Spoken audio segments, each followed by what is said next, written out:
सफलता के लिए जानिए श्री कृष्ण के ये 11 सूत्र। आओ जानते हैं भगवान श्री कृष्ण के वे रहस्यमय सूत्र जिन्हें जानकर आपको लगेगा कि सच में ये बिल्कुल ही सच है। निश्चित ही उनके ये सूत्र आपके जीवन में बहुत काम आएंगे। जीवन में सफलता चाहते हैं तो गीता के ज्ञान को अपनाएं और निश्चिंत तथा भयमुक्त जीवन पाएं। सफलता। भगवान श्री कृष्ण कहते हैं कि यदि आप लक्ष्य को प्राप्त करने में विफल रहते हैं तो अपनी रणनीति बदलें, लक्ष्य नहीं। इस जीवन में न कुछ खोता है न व्यर्थ होता है। जो इस लोक में अपने काम की सफलता की कामना रखते हैं वे देवताओं की प्रार्थना करें। दूसरा है प्रसन्नता। श्री कृष्ण कहते हैं कि खुशी मन की एक अवस्था है जो बाहरी दुनिया से नहीं मिल सकती है। खुश रहने की एक ही कुंजी है इच्छाओं में कमी। तीसरा है आत्मविनाश या नरक के ये 3 द्वार हैं वासना, क्रोध और लोभ। क्रोध से भ्रम पैदा होता है, भ्रम से बुद्धि व्यग्र होती है, जब बुद्धि व्यग्र होती है तब तर्क नष्ट हो जाता है, जब तर्क नष्ट होता है तब व्यक्ति का पतन हो जाता है। वह जो सभी इच्छाएं त्याग देता है और मैं और मेरा की लालसा और भावना से मुक्त हो जाता है उसे शांति प्राप्त होती है। चौथा है विश्वास। क्या है? मनुष्य अपने विश्वास से निर्मित होता है। जैसा वो विश्वास करता है वैसा वो बन जाता है। व्यक्ति जो चाहे बन सकता है यदि वह विश्वास के साथ इच्छित वस्तु पर लगातार चिंतन करे। हर व्यक्ति का विश्वास उसकी प्रकृति के अनुसार होता है।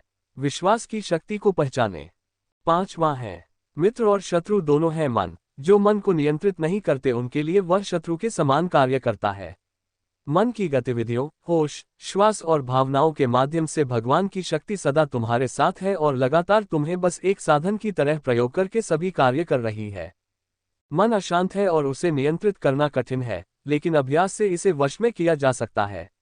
सर्वोच्च शांति पाने के लिए हमें हमारे कर्मों के सभी परिणाम और लगाव को छोड़ देना चाहिए। केवल मन ही किसी का मित्र और शत्रु होता है। 6ठा है निर्भीक बनो। उससे मत डरो जो वास्तविक नहीं है, न कभी था न कभी होगा। जो वास्तविक है वो हमेशा था और उसे कभी नष्ट नहीं किया जा सकता। प्रबुद्ध व्यक्ति के लिए गंदगी का ढेर, पत्थर और सोना सभी समान है।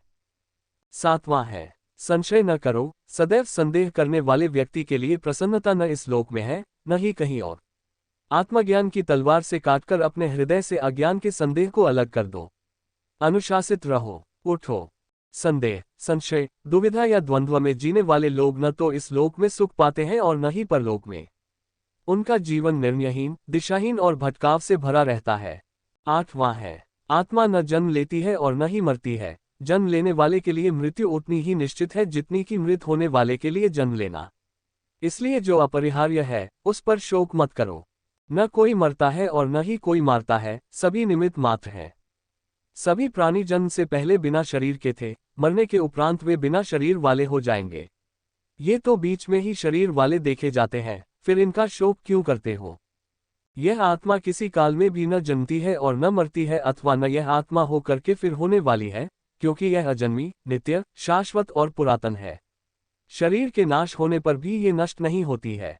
कभी ऐसा समय नहीं था जब मैं, तुम या ये राजा महाराजा अस्तित्व में नहीं थे, न ही भविष्य में कभी ऐसा होगा कि हमारा अस्तित्व समाप्त हो जाए। हे अर्जुन, हम दोनों ने कई जन्म लिए हैं। मुझे याद है, लेकिन तुम्हें नहीं। 9वां है कर्मवान बनो। निस्संदेह कोई भी मनुष्य किसी भी काल में क्षणमात्र भी बिना कर्म किए नहीं रहता, क्योंकि सारा मनुष्य समुदाय प्रकृतिजनित गुणों द्वारा परवश हुआ कर्म करने के लिए बाध्य किया जाता है। अपने अनिवार्य कार्य करो, क्योंकि वास्तव में कार्य करना निष्क्रियता से बेहतर है। ज्ञानी व्यक्ति को कर्म के प्रतिफल की अपेक्षा कर रहे अज्ञानी व्यक्ति के दिमाग को अस्थिर नहीं करना चाहिए।